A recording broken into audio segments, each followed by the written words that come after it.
Welcome back to another edition of the Benchwarmer Sports Podcast. I'm your host, Raffi, as always, joined by Davian. Davian, we are working our way through the NHL Conference Finals. The NBA Conference Finals are over, ended very briefly. We'll touch on both of those in a little bit. It's almost June, and as this podcast will be posted, it will be June. The Euro 2024 is only a couple weeks away, rather. And I've already signed up for the World Cup ticket exchange list for notifications for World Cup 2026. Davian, we're almost at the end of the NBA and NHL seasons. But first, before we talk about those, how are you? I've been good. Glad to finally be back home. Final season was a fucking, pardon my French, a truck. Um, but other than that, I've been good. Also, to our audience, please comment and congratulations to Rafi over here, who is now a graduate and an alum of Illinois University, even though he's repping Wisco. Uh, Davian, I can finally say that I'm pursuing the podcast full time. The engineering yes, degree was merely just a fallback in case. I can finally yes, pursue my dream of becoming a part-time podcast host and part-time yes. Twitch streamer. So, Yes. But Rafi, how are you? How was graduation? I know that we're a sports podcast, but we're also a community out here. So job finished. Job finished. Not to make that comment of the late great Kobe Bryant, but yeah, it feels good. Happy to be done. I did my time, and although it wasn't really jail, I still did my time, and yeah, so I'm happy to be done. Happy to have more time to invest into this podcast, and hopefully this channel can keep growing. So excited for this and some other endeavors to pursue now. So yeah, speaking of people who are also getting paid, I will not be getting paid as much as Jaylen Waddle will be, unfortunately. But you know what? It's all good. Jaylen Waddle, David, I don't know if you saw, but I believe it was yesterday as we're recording this podcast, May 31st. This man got a ton of money. And it crazy. starts off not too bad with this 3-year extension, but it gets up to $31 million in the final year's contract in 2028. And that takes up 9.3% of the cap for the Miami Dolphins. And when you have Tyreek Hill also eating up a large chunk of that, I just wonder how they're going to pay Tua, especially with how quarterback prices just keep getting more and more expensive. This is going to be Simple. very interesting to see how the Dolphins manage the cap. Yeah. I guess to answer that to answer the question about Tua, he's just not going to get paid as much. Him and Dak Prescott have not shown really to be as elite as Jalen Hurts, as Lamar Jackson, as those top guys. And we're going to see an NFL market reset again because what we're seeing is QBs are turning are very like, look, this is a theory that Theodore loves. And the fact that I wish we had Theodore on the show to talk about this, but he's off to LA to work at his internship at Fox Sports. But that's a side note. Look, point is though, Theodore's right about this. You don't need to pay your QB a crazy amount to be able to succeed, right? You could win with a QB like Brock Purdy. And that's what teams are noticing, and players will have to notice that as well, right? So Tua will not get the bag that he so wants. He won't be the most paid quarterback. But the fact that the Dolphins put 10% of their cap on Jaylen Waddle is astonishing. Maybe it's because Tyreek Hill is getting old, right? Let's be honest. Like, yes, he's still the cheetah. Like, he's still super fast, but he's getting on the older side already. And I know that NFL players are playing longer, but at the end of the day, like, you're a wide receiver. At some point, you start slowing down. So, that's my take on it. Rafi, what's your take? You think it's a smart move, bad move, or you think that's something they can kind of bite the bullet on? Yeah, I think you got to bite the bullet on it just because the Dolphins' offense is built on those two primary wide receivers. And I mean, when you have arguably a top 15, potentially even a top 10 wide receiver in Jaylen Waddle, you got to lock him up. That's your future guy alongside Tyreek Hill. Tyreek Hill's contract actually in 2026 goes up to a cap hit of $56 million. So I'd have to assume they're going to restructure that. They still have a ton of cap space that year, but that, as we all see with every sports team, that cap space, you have it and then immediately just dissolves into nothing. So we'll see what happens. I think it's the right move. Again, I'm intrigued if there is going to be a market reset, as you and Theodore have called out numerous times before, just because every time I feel like we think there's going to be a reset, there really isn't. Obviously, we saw what happened with the running back situation and how that kind of plateaued. And if like you want to even call it that, it's actually probably gone down a little bit. But quarterbacks, I just think that they're going to keep going up in price, and even if you don't show anything or have like tangible results, you're still going to wind up getting paid. See Kirk Cousins, who even coming off an Achilles injury, this man I think at most has one playoff win, and this man got has made his career out of just getting paid to be like he's a solid top 15 quarterback who hasn't really done much in the playoffs or in prime time for that matter. But every year, every time his contract's up, some team just is willing to make him one of the top quarterbacks that gets paid that for that season. So we can keep saying that. I personally would be a little shocked by that. I think even if Tua has like an average type of year next year, I think the Dolphins are still gonna pay up a decent amount of money for him. Yeah. Yeah, no, it's definitely quite interesting to see what will happen with like the cap space and how it fluctuates and moves around. Who's going to start getting paid more? Is our defense is the NFL going to start playing defenses more? I mean, also don't forget that the cap space itself is increasing and will be increasing drastically.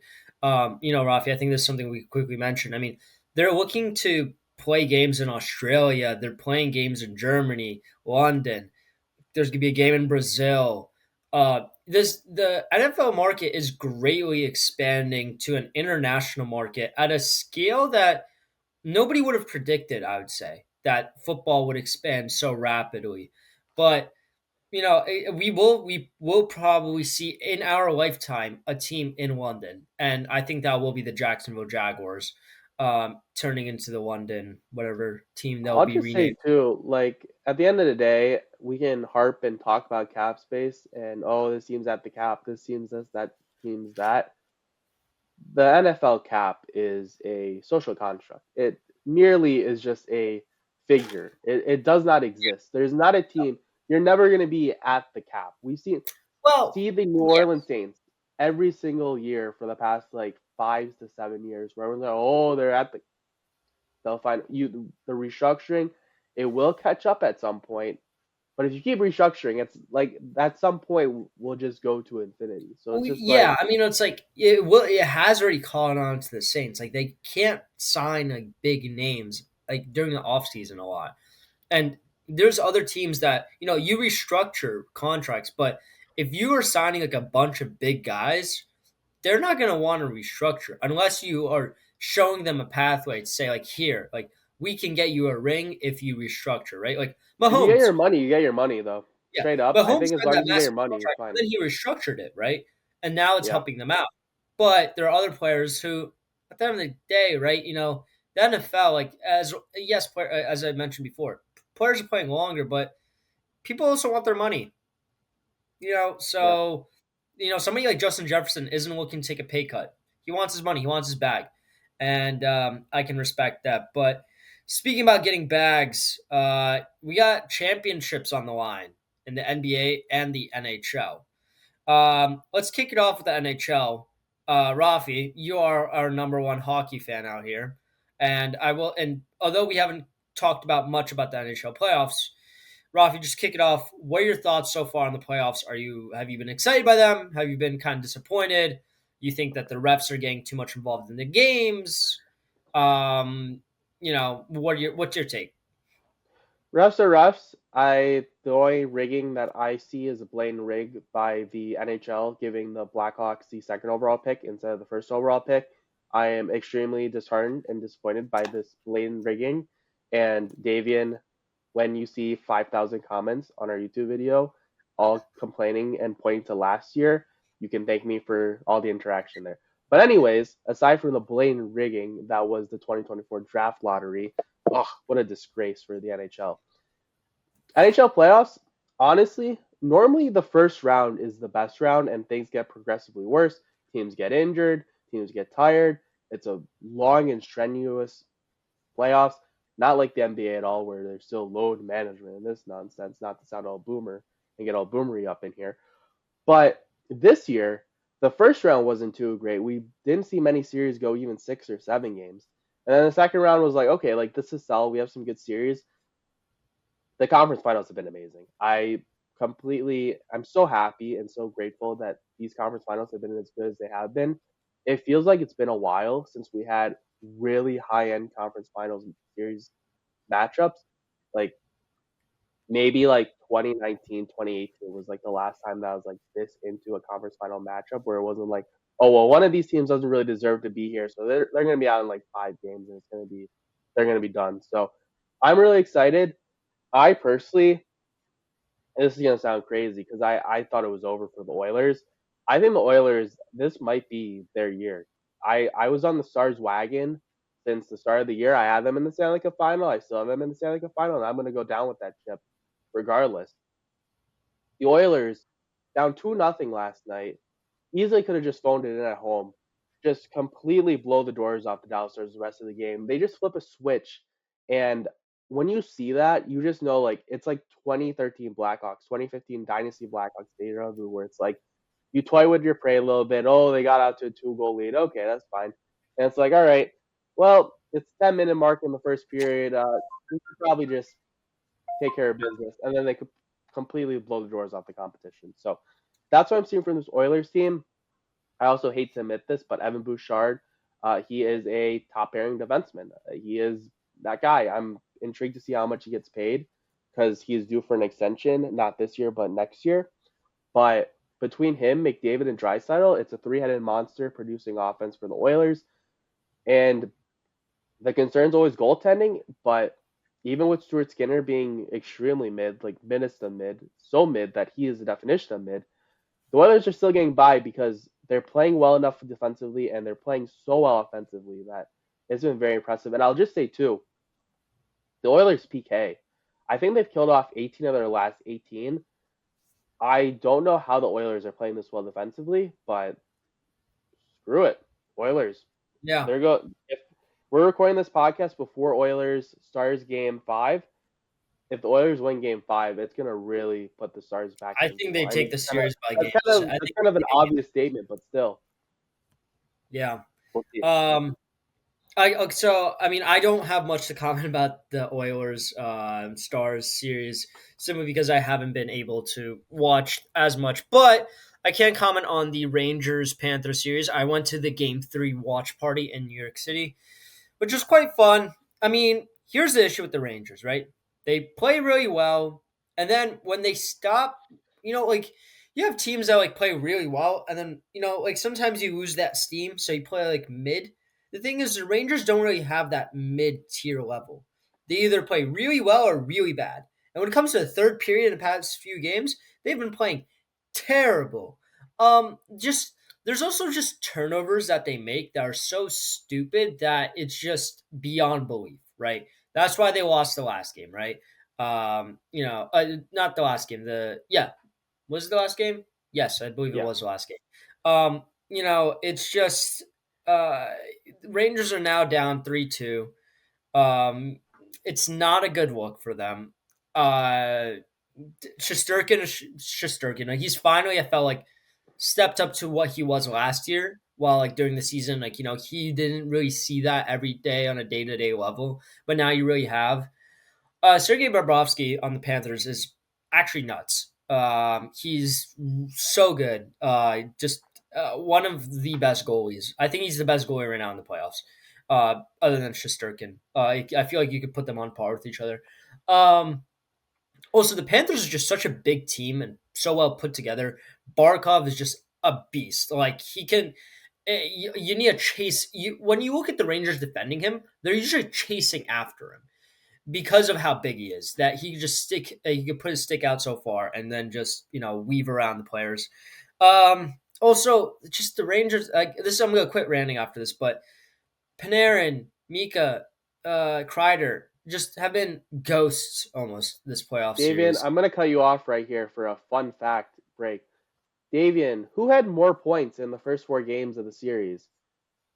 Sergei Bobrovsky, the goaltender for the Florida Panthers, or Chris Kreider and Mika Zibanejad combined? The answer, this is so obvious. This is probably a layup for you, Davian, but like obviously Chris Kreider and Zibanejad are so good and produce so much offensively that surely they would have more points than Bobrovsky in the first 4 games, right?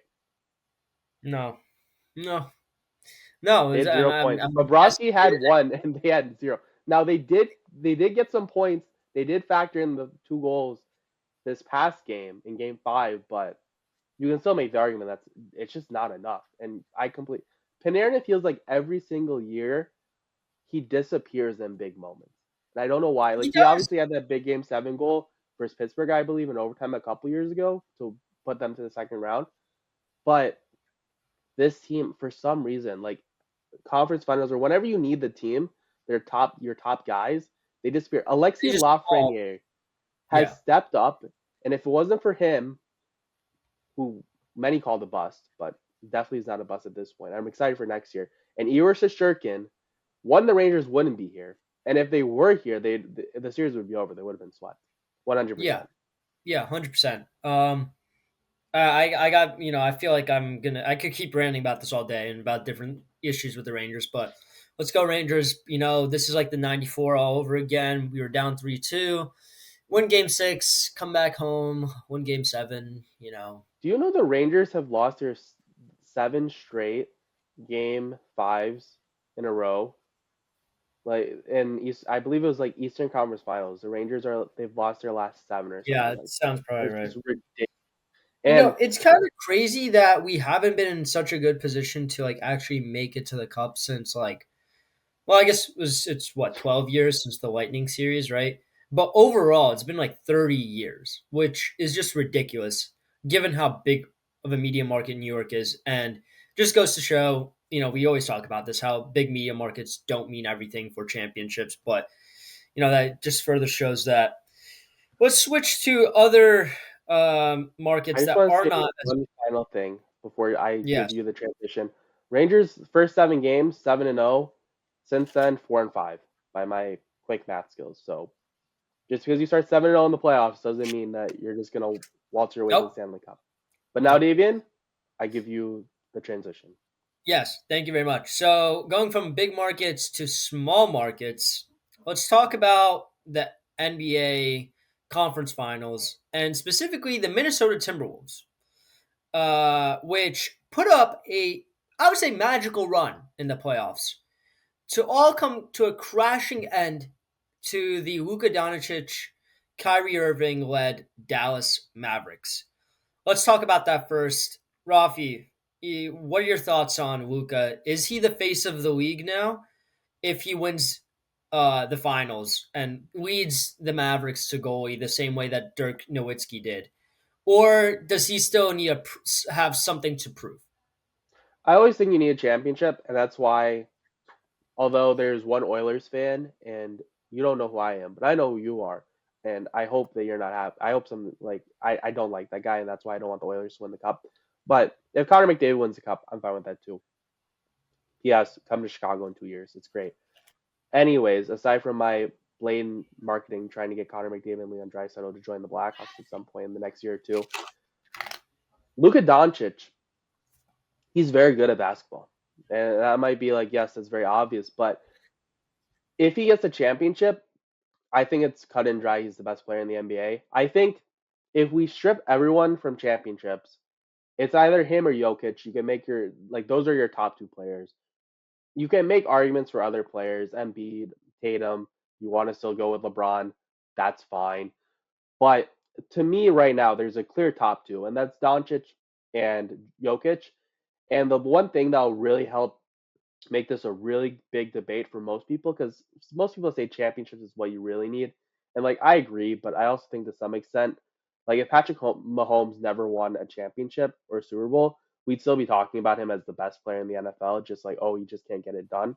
No, no, we wouldn't. But okay, Okay, well continue. that's for another podcast then that we can talk about in the next month or two. But anyways, if Doncic does get a title this year, I think he's gonna have that like Dirk Nowitzki as you mentioned, like aura around him, and he'll clearly be in that 1-2 debate between him and Jokic. And this man just straight up took over this Timberwolves series. The Timberwolves could not do anything to stop this man. And to be fair, I don't know how you really stop this man. He just said I'm gonna go to the conference, go to the NBA championship, and the Timberwolves really couldn't do much about it. I think this is a great year for the Timberwolves, especially all the stuff about the ownership and that whole dilemma.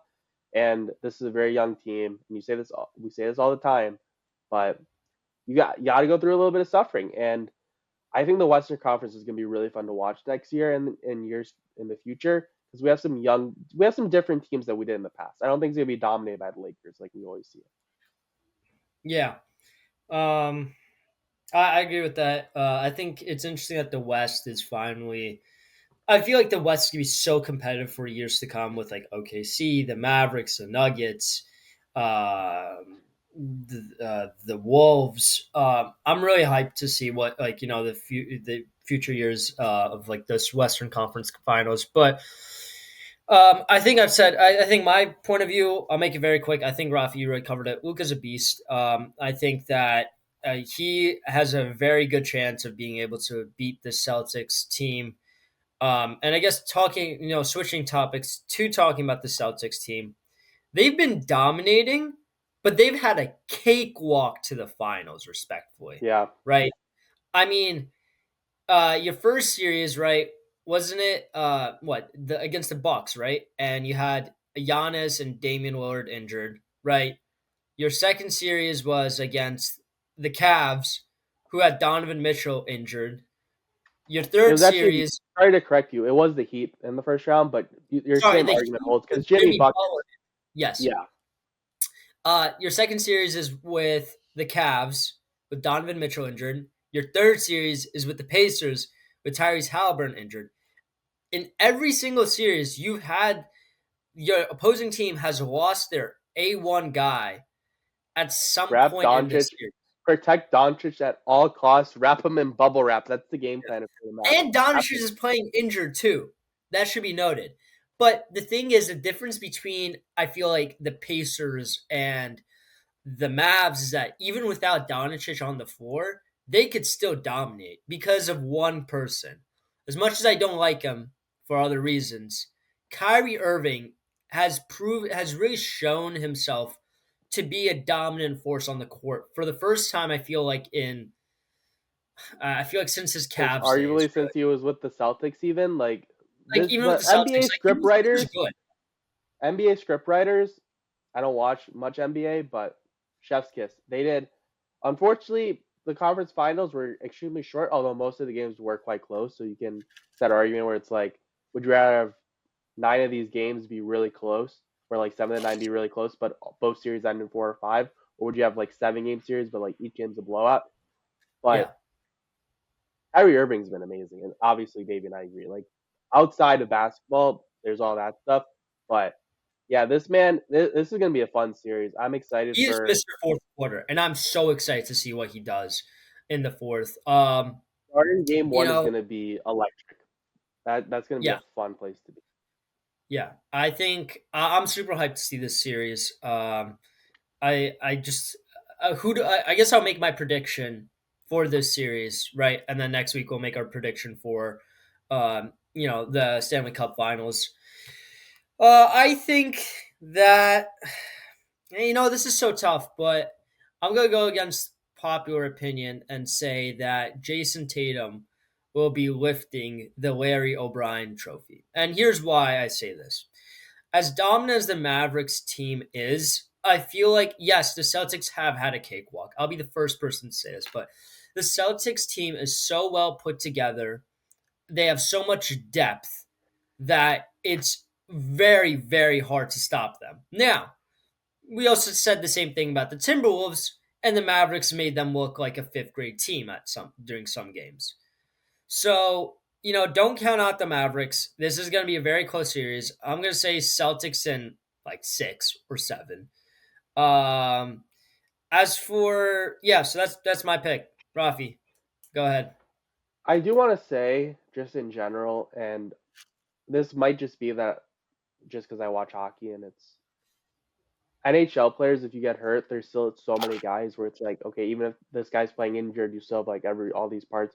Meanwhile, NBA, it's like your top guy goes down. Okay, well, your season's over. But I really don't like the injury excuse, and you can make the argument that every team in the East that was a potential like threat to the Celtics lost their top player. We saw it with the Knicks. We saw it, as you mentioned, with the Bucks even. They didn't even go to the Bucks. That was probably like their biggest competition. And they didn't even get to play against them because Giannis got hurt early. The Sixers, who are just a mess. So really, like I get the argument of like they only play teams that like they lost their best player. Like they didn't play these teams at 100%. But in my mind, I'm always like no one's at 100%. I'm sure when the NBA finals are done with, we're gonna hear like, oh, Jason Tatum was playing with like a bruised pinky finger. Or I'm kidding. Like that's just me making fun of NBA players. But like I'm sure they like him, Jaylen Brown, Tingus Pingus, Christian Porzingis. I'm sure all those guys have injuries. I think Porzingis I is believe actually injured Porzingis too. is himself. Yeah. So there's definitely going to be injuries that come out with the Boston Celtics too that we're just not hearing about now because you want to keep everything close to you if you're in the NBA Finals. So I don't really like that argument of they played this team but they're injured, this team was injured, and discounting wins because at the end of the day, you be who you have in front of you. It's not like the Celtics are like hiring a hitman to take out these players, and if they did, that'd be crazy. But I highly doubt that's feasible in the first place. So we'll see what happens. I do think the Mavericks have gone through some tougher competition that's kind of made them a bit more of a rugged team, and I think I wouldn't be shocked. I just think you know what, Luka Doncic, I just think he's due, and I think this man is just he's been on a mission this year, and I've seen it with Connor McDavid too, where sometimes it doesn't really matter who you're playing against. If the best player in arguably the NBA is saying I'm winning a championship this year, sometimes you just gotta take it and just be like, okay, like the Celtics are gonna. This is gonna be a 6-7 game series. Although I say that, but I don't believe in sweeps or a 5 game series. This is gonna be a 6-7 game series, and I think at the end of the day, Doncic is gonna step up and he's just gonna be like, this is my year. I'm sorry, like sorry Celtics, sorry Boston fans, but this is my year, and I think the Mavericks are going to get this done in 6 or 7 games. And we're going to get some great Luca legacy games. This man wouldn't be shocked if he had 40 points, if he averaged like 40 points or averaged 35 points. Yeah. That sounds like a hot take, but straight up, this Fair is your enough. time to shine. And I If think he's it, going to be like this is his Dirk Nowitzki moment. But the difference is, I expect him to be in many more NBA finals in the future. yeah, I agree with that. And I guess with that, Rafi, I think we covered everything. So I'll give you the honor since you gave me the honors of doing the transitions, Rafi. I'll give you the usual honors of closing out the show. Thank you. I'm glad you did that. Otherwise, we'd have to talk to our HR person, Carlos, about this, and that would not be. Our human resources is a little lacking at the moment. But anyways, we hope you enjoyed this edition of the Benchwarmer Sports Podcast. Let us know who you guys have in the NBA Finals. Let us know, are the Rangers cooked? We will see. And be sure to follow us on TikTok as well, Benchwarmer_sports. We're going to be getting up more TikToks as well over the coming weeks. Euro 2024, as I mentioned at the start of the show, starts in 2 weeks on June 14th for all Woo! you Americans. Hey, we Euro also got starts. Copa America coming up, Rafi. Don't forget about that. Yeah, both of those are starting in the next few weeks, so we'll be uploading a podcast to giving our predictions about that. P.S. I do not have England going all the way. Sorry, it's not coming home. So we'll see what happens. Be sure to stick around, subscribe to us on YouTube, All and once again follow us on TikTok too. And for Davian, for Theodore, for Carlos, and for everyone on our crew, we hope you have a great weekend, and we'll talk to you again soon. See ya. Peace.